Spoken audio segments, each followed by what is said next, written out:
Imaginez que vous êtes tout seul, dans une pièce de 2 mètres de côté. Vous ne pouvez parler à personne, mais tout ce que vous désirez, c'est une interaction humaine.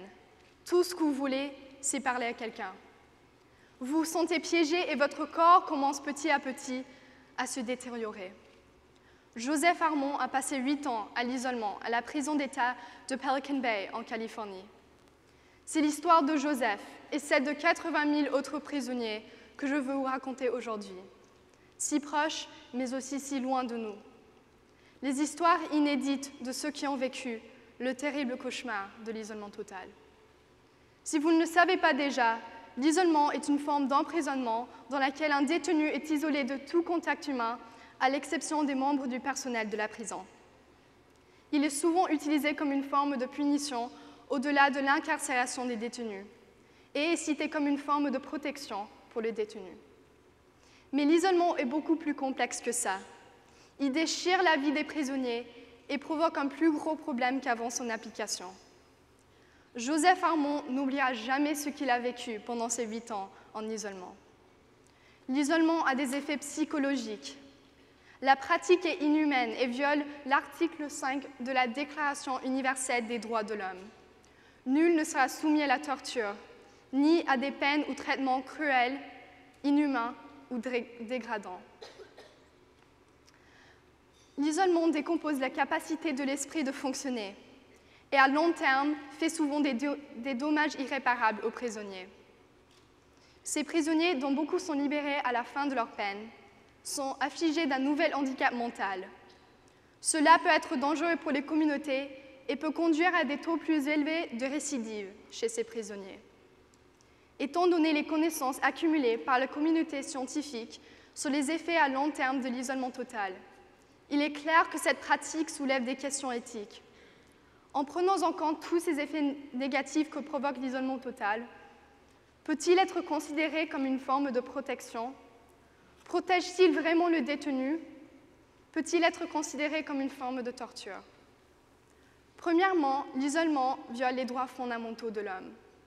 L'homme est une créature sociale, et dès la naissance, notre vie est basée sur des interactions humaines qui nous forment l'esprit et le caractère. Lorsque les prisonniers sont privés de ce besoin, il leur est impossible de rester sains d'esprit.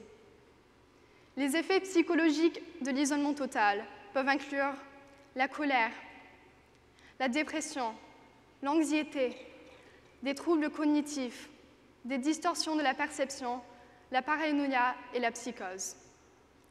Les effets néfastes de l'isolement sont particulièrement importants pour les prisonniers déjà atteints d'une maladie mentale grave, généralement définie comme un trouble mental majeur. Le stress et la manque d'interaction sociale et les jours non structurés peuvent exacerber les symptômes de la maladie. Notre société s'est basée sur la croyance que tous les êtres humains peuvent être sauvés du déshonneur. Ce système d'incarcération a été créé pour punir une personne, mais aussi pour réhabiliter cette personne, ce qui n'est pourtant pas son résultat. Des suicides se produisent de manière disproportionnée dans les unités d'isolement de la prison. Joseph Armon a passé 8 ans à l'isolement à la prison d'État de Pelican Bay. La souffrance mentale qu'il a vécue pendant ces 8 ans est impossible à exprimer. Je hurlais constamment, mais pas des cris normaux, c'était des cris silencieux. Je n'étais pas traité comme un homme, mais plutôt comme un animal, dit Joseph. Beaucoup de gens pensent que l'isolement total est efficace pour gérer les détenus qui sont une menace pour les autres. Beaucoup de gens pensent que l'isolement est un bénéfice pour la sécurité des détenus et des gardes. Lorsque les fonctionnaires savent qu'un prisonnier est un membre d'un gang, un prédateur ou a d'autres tendances à la violence, l'isolement semble le seul mécanisme d'éliminer ce prisonnier de la population générale pour le bénéfice de la sécurité des détenus, des gardes et du détenu lui-même. Pourtant, les chercheurs ont conclu qu'on ne devrait pas garder des animaux dans ce genre d'isolement. Alors pourquoi devrions-nous traiter les hommes de cette façon?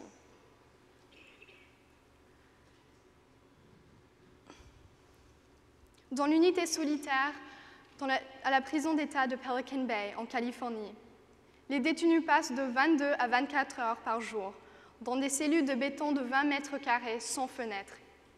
Ils ne peuvent même pas faire des appels téléphoniques. Ils sont privés de tout contact humain, de visiteurs et d'activités physiques. La nourriture, dont les détenus sont aussi privés, est parfois même pourrie.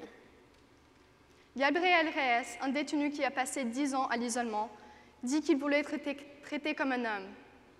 Il ne se sentait pas humain quand il était empêché de communiquer avec sa famille et forcé de vivre avec un manque de stimulation, d'éducation, de nourriture et de dignité humaine.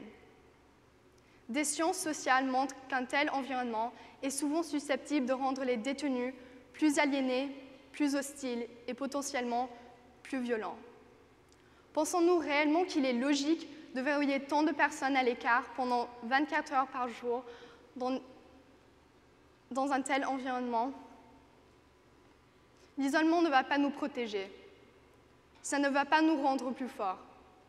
Et si ces détenus sont finalement relâchés, comment vont-ils jamais s'adapter? Aucun être humain ne mérite d'être confronté à une telle douleur. L'isolement est une torture qui touche plus de 80 000 prisonniers qui souffrent en ce moment. Nous devons résoudre ce problème. Agissons maintenant. Merci.